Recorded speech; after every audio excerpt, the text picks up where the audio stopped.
Before the sun fully rose over Lagos, Michael was already on the move.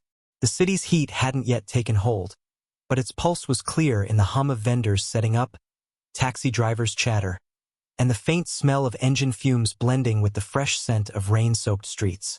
Michael's polished shoes clicked against the pavement, every step precise. His face, usually unreadable, now wore an unsettling weariness. A billionaire businessman in his late 30s, Michael's life seemed perfect. Yet, something was off. Today, he felt disconnected from everything he had worked so hard to build. As he walked, a scrappy dog dashed by, snatching the briefcase from his hand before he could react.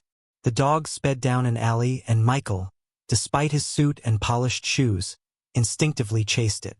In that moment, the chase was more than physical. It was a reminder of his vulnerability. His empire, his wealth meant nothing. It was just him, alone in a city that had long stopped feeling like home. Michael hadn't always lived this way. He had grown up in the suburbs of Lagos with a crumbling roof over his head, raised by his mother who worked tirelessly at the local market. His father was absent, and he and his younger sister, Ruth, had relied solely on their mother's strength. Although they lacked material wealth, Michael's mother instilled in him a sense of purpose. The torn school bag he carried was not a symbol of poverty, but of potential, a reminder that he could rise above. She would often tell him, "Work hard, Michael. Don't let the world define you." Her strength fueled his drive, even when his goals seemed distant. But as he climbed the corporate ladder, he began questioning whether his success was worth the cost of losing his moral compass. It was during a quiet Sunday service at St. Peter's Church that Michael first noticed Ruth. Across the aisle, she sat bathed in the glow of the stained glass windows. Her laughter, light and free, stood in stark contrast to the church's somber atmosphere, but it was like a breath of fresh air. There was a calm in her presence that drew Michael in, a simplicity he hadn't experienced in years. After the service, they exchanged words. Michael felt his heart race, something he hadn't felt in years. Ruth saw him for who he was, not as a wealthy businessman, but as a man with vulnerabilities. She made him feel human again. In the days that followed, Michael found himself seeking out small moments with Ruth. Coffee shared in quiet corners, laughter exchanged over casual conversations. These moments reminded him of a simpler life, one that hadn't been overshadowed by ambition.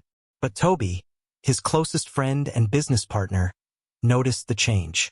The late nights at the office were becoming rare, and the board meetings no longer had the same grip on him. Toby, sensing something deeper, warned him, "Be careful, Michael. Gold that shines too bright can burn your hand." But Michael dismissed his concerns. Could this new piece really be worth the risk? One evening, Michael received a phone call about a new deal, an offer that would make him even wealthier. Just as he was about to sign the papers, another call interrupted. It was Ruth. She had discovered something from Michael's past he had kept hidden. A photograph, a simple image, yet it revealed the corruption he had tried so hard to bury.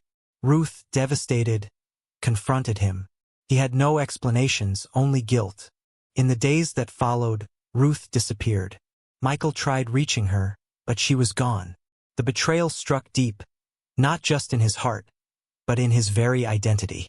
The world that once seemed so neatly arranged now felt like a house of cards. He realized that the wealth he had accumulated meant little without the trust of those he loved. Michael withdrew from everything. The city's energy continued around him, but he felt increasingly detached. His sense of power, once absolute, now felt meaningless. But in the quiet, a plan began to form. He would not let betrayal define him.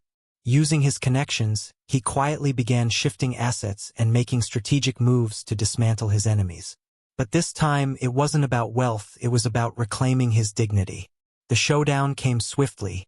In a high-stakes board meeting, Michael exposed the financial fraud happening under his watch. His former friends, now exposed as enemies, were forced to face the consequences. Michael's victory was not loud or public. It was quiet, but it was powerful. He had reclaimed his self-worth, and with it, his place in the world.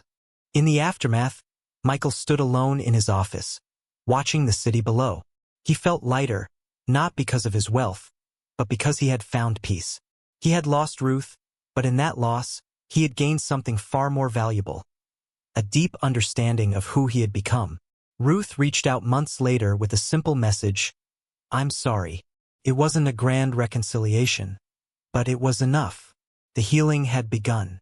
In time, Michael introduced Ruth to his mother, the woman who had always been his moral anchor. It was a quiet moment, but it marked a turning point.